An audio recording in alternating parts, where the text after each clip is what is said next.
अब बॉलीवुड का हिपोक्रेसी देखो। महाराज जैसी मूवी जहां हिंदू ब्लास्फेमी पे सवाल उठाया जाता है, वहां वाईआरएफ जैसे बड़े बैनर मूवी को प्रोड्यूस करने के लिए एक टांगों पे खड़ा हो जाता है। मगर कश्मीर फाइल्स या फिर केरला स्टोरी जैसे मूवी के लिए बॉलीवुड के पास कोई भी प्रोड्यूसर नहीं होता है। तो भाइयों, फाइनली वाईआरएफ ने स्लीपर सेल की तरह स्लीपर बम गिरा दिया है नेटफ्लिक्स पे। ना कोई एडवर्टाइजमेंट, ना कोई प्रीमियर, सीधा ट्रेलर लॉन्च कर दिया है चुपके से और उसी के एक हफ्ते बाद मूवी को भी रिलीज कर दिया है। वैसे ये फिल्म गुजरात हाईकोर्ट में फंसा हुआ था और 19 जून को क्लियर होते ही इस फिल्म को 22 जून को रिलीज कर दिया गया है। सोचने वाली बात तो ये है कि मिस्टर परफेक्शनिस्ट आमिर खान का बेटा जुनैद खान का ये डेब्यू फिल्म है। ना कोई हाइप, ना कोई मीडिया अनाउंसमेंट, सीधा मूवी रिलीज कर दिया गया है। और ऐसा पहली बार हुआ है कि रातों रात किसी बड़े स्टार किड का डेब्यू हो गया है और लोगों को पता भी नहीं चला। बॉलीवुड ने वो कर दिखाया है which he is very good at, और इसीलिए इस स्पेशल मूवी को मैं दो तरह से रिव्यू करने वाला हूं। वैसे बताता चलूं कि ये मूवी बेस्ड है 2013 में पब्लिश हुई एक गुजराती नोवेल पे जो सौरभ शाह ने लिखा था, और ये नोवेल लिखा गया था 1862 महाराजा लाइवल केस पे जो ब्रिटिश गवर्नमेंट के शासन पे हुआ था। अब इस मूवी को इन शॉर्ट डिस्क्राइब करूं तो ये मूवी पुष्टि मार्ग के चरण सेवा परंपरा पे बनाया गया है, जहां पे एक महाराज को दिखाया गया था जो कि एक धार्मिक गुरु है। वो किस तरह से भक्तों की अंधविश्वास का फायदा उठाता है और इसी भक्ति के आड़ में वो किस तरह से लड़कियों का संभोग किया करता था। महाराज के किरदार को निभाया था जयदीप अलावत ने। काफ़ी अच्छा एक्टिंग था और कुछ कुछ सीन में ऐसे भी दिखाया गया है कि बिना कुछ बोले सिर्फ एक मुस्कुराहट से वो अपना इंटेंशन बता देते हैं ऑडियंस को। So no doubt Jaideep Ahlawat जैसे एक्सपीरियंस एक्टर का एक्टिंग आपको पर्दे पे महसूस होगा। तो दूसरी तरफ जर्नलिस्ट करशन दास मुलजी, जिसे निभाया था आमिर खान के सुपुत्र जुनैद खान ने, उनके कैरेक्टर को कितनी अच्छी तरह से बिल्डअप किया गया है वो आपको मूवी में दिखेगा। जहाँ की वो एक लिबरल है और ब्रॉड माइंडेड दिखाया गया है, जहाँ तक कि एक अछूत के झूठे को भी वो खाना पसंद करते थे। तो इस तरह से करशन दास मुलजी का कैरेक्टर को डेवलप किया गया है। मगर जब करशन दास मुलजी के मंगेतर इस चरण सेवा के दलदल में फंस जाता है तो वो महाराज के इस परंपरा को चैलेंज करता है और इस तरह के परंपरा को आर्टिकल में लिखकर महाराज को डिफेम करता है। फिल्म में दिखाता है कि महाराज किस तरह से इस आर्टिकल को रोकना चाहता है। लोगों तक पहुंचने के लिए वो हर तरीके का हथकंडे अपनाता है मगर वो असफल होते हैं और तब जाके महाराज करशन दास मुलजी के ऊपर बॉम्बे हाई कोर्ट में मानहानि का दावा करता है। आखिर में मूवी में दिखाया जाता है कि कई महिलाएं आकर गवाही देते हैं महाराज के खिलाफ और फाइनली ब्रिटिश गवर्नमेंट इस केस को खारिज कर देता है और ये केस करशन दास मुलजी के फेवर में चले जाता है। और मूवी के एंड में ये मैसेज दिया जाता है कि कोई भी धर्मगुरु, खास करके हिंदू धर्मगुरु, ब्रिटिश गवर्नमेंट या फिर उनके बनाए गए नियम के ऊपर नहीं है। दोस्तों, बात करूं कि मूवी के सिनेमाटोग्राफी या फिर वीएफएक्स का, तो नो डाउट मेकर्स ने काफ़ी अच्छी तरह से 1862 के एनवायरनमेंट को क्रिएट किया है। मूवी का लेंथ और मूवी का पेस काफ़ी अच्छा है, आपको काफ़ी एंटरटेन करता रहेगा, एंड तक आपको बोर फील होने नहीं देगा। मगर मूवी में दिखाए गए कोई भी गाना आपको अट्रैक्ट नहीं करेगा, आप उस गाने को स्किप जरूर करने वाले हो। मूवी को ओवरऑल IMDb की तरफ से 6 आउट ऑफ 10 का रेटिंग दिया गया है, जो कि ठीक ठाक है क्योंकि movie not that good but average सा है। ऐसा नहीं कि आपको कई साल तक ये मूवी की बातें याद रहेगी।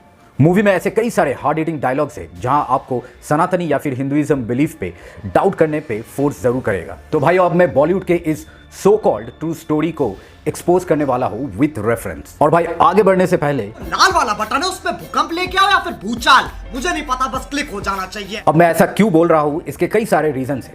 मैंने 2013 में रिलीज हुई ये महाराजा नोवेल को कभी पढ़ा नहीं है, तो मैं ये दावे के साथ नहीं कह सकता कि मेकर्स ने इस नोवेल को एज इट इज फॉलो करके मूवी को बनाया है या फिर अपना कुछ एडिट भी किया है, जो कि बॉलीवुड का अपना एक रवैया है। क्योंकि इस मूवी में दिखाए गए कैरेक्टर्स और सिचुएशंस असल स्टोरी से काफ़ी ज़्यादा डिफरेंट है। तो बात करेंगे इस मूवी के मेन कैरेक्टर करशन दास मुलजी के बारे में, जहाँ की इस मूवी में दिखाया गया है कि करशन दास किस तरह से हिंदू रिलीजन को मानते थे, मगर असल ज़िंदगी में करशन दास हिंदू धर्म और परंपरा को मानते ही नहीं थे। वो तो इंग्लिश कल्चर और क्रिश्चियनिटी से काफ़ी ज़्यादा इन्फ्लुएंस भी थे।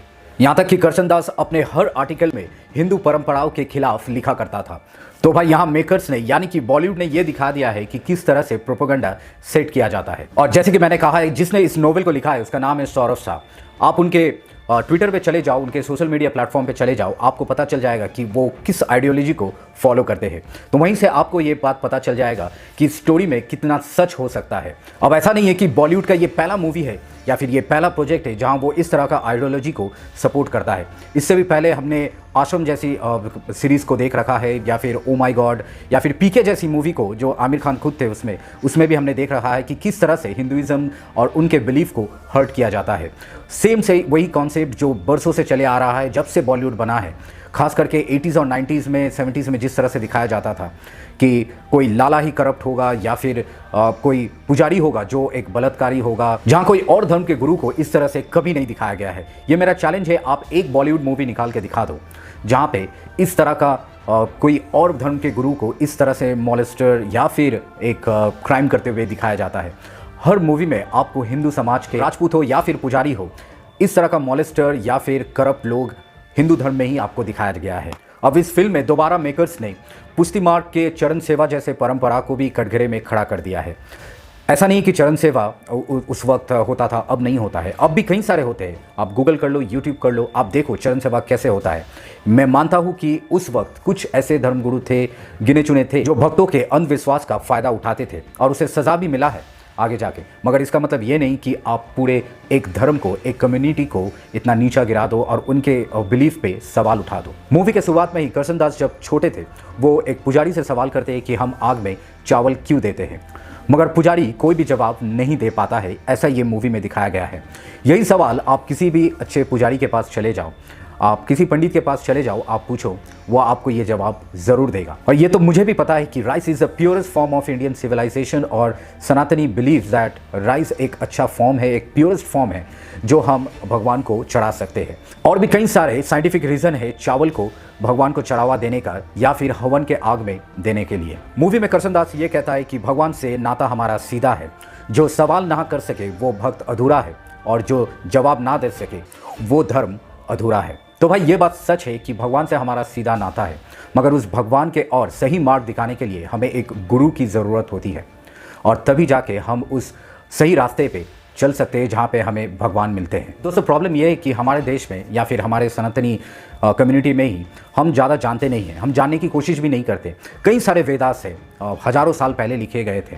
आपको किसी धर्म गुरु के पास भी जाने की ज़रूरत नहीं है, आप उन वेदास को पढ़िए, आपको हर सवाल का जवाब आपको मिल जाएगा। और ज़्यादा नहीं तो कम से कम गूगल कर लो, गूगल में आजकल हर तरह का सवाल का जवाब आपको मिल जाएगा। तो भाई करसन दास और एक इम्पॉर्टेंट बात कहता है कि धर्म दिल में मनाया जाता है, बीच चौराहे पे नहीं। तो भाई इस तरह का लेक्चर किसी सनातनी धर्म के लोगों को देने से पहले अगर किसी और धर्म के लोगों को देते तो भाई हिस्ट्री बनाने से पहले तुम खुद हिस्ट्री बन जाते। तो भाई बात करते हैं मूवी में दिखाए गए कुछ स्टोरी पे, जहाँ कोर्ट में दिखाया जाता है कि कई सारे औरतें आती है और वो महाराज के खिलाफ गवाह देते हैं, मगर असल केस स्टडीज़ में जो गूगल में अवेलेबल है ये दिखाया गया है कि कोई भी औरत नहीं आता है, मगर कुछ सिलेक्टिव लोग थे जो महाराज के खिलाफ गवाह देते हैं। और भाई महाराज का कैरेक्टर को तो इस तरह से दिखाया गया है, इस तरह से सेटअप किया गया है कि क्या ही बताओ। दिखाया गया है कि किस तरह से क्रोध, लालसा, हवस, हर तरीके से वो एक बुरे इंसान है जो सिर्फ लोगों के अंधविश्वास का फ़ायदा उठाते हैं। और दोस्तों इस केस के फैक्ट्स को जब आप गूगल पे जाके पढ़ोगे तो आपको ये पता चलेगा किस तरह डिफेंस लॉयर जदुनाथ महाराज पे ये सवाल नहीं खड़ा करते, बल्कि ओवरऑल हर एक धर्म गुरु और हिंदू रिचुअल्स पे ये सवाल खड़ा करते हैं। तो दोस्तों फिर से बॉलीवुड ने ये प्रूव कर दिया है इस मूवी के द्वारा कि किस तरह इनका एक सिलेक्टिव अप्रोच है towards a blasphemy of A selective religion only.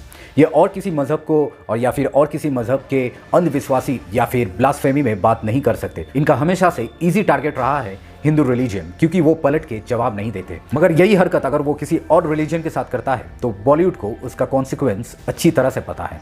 ये मूवी ऑलरेडी 2-3 साल पहले रेडी हो चुका था, मगर उस वक्त बॉलीवुड में बॉयकॉट का ट्रेंड चल रहा था, जहां आमिर खान का लाल सिंह चड्ढा भी फंसे थे। अब जब आमिर खान फंस सकते हैं तो उसका बेटा जुनैद खान का मूवी भी जरूर फंस सकता है, इसीलिए इस मूवी को उस वक्त रिलीज नहीं किया है। अब जब बॉलीवुड से ये बॉयकॉट का ट्रेंड हट चुका है तो यही वो राइट टाइम था जब महाराज जैसे एक ब्लास्फेमी हिंदू रिलेटेड मूवी को रिलीज करने का सही समय। तो दोस्तों आपने अगर ये मूवी अभी तक देखा नहीं है तो आप नेटफ्लिक्स में जाके ये मूवी देख सकते हो, आप अपना खुद का एक्सपीरियंस ले सकते हो। आपने अगर ऑलरेडी ये मूवी देख रखा है तो आपका क्या कमेंट है, आपका क्या विचार है, प्लीज़ कमेंट बॉक्स में बताइए। वीडियो अगर अभी तक देखा है तो आई एम श्योर वीडियो पसंद आया होगा, तो वीडियो पे एक लाइक तो ज़रूर बनता है। और आप अगर इस चैनल पे नए हो तो इस चैनल को तुरंत सब्सक्राइब कर लीजिए, क्योंकि आपके एक सब्सक्राइब करने से मेरा हौसला बढ़ता है। वीडियो को आप अपने दोस्तों के साथ शेयर भी कर सकते हो अगर अच्छा लगे तो। जल्द मिलते हैं अगले वीडियो में, तब तक के लिए जय हिंद, जय भारत।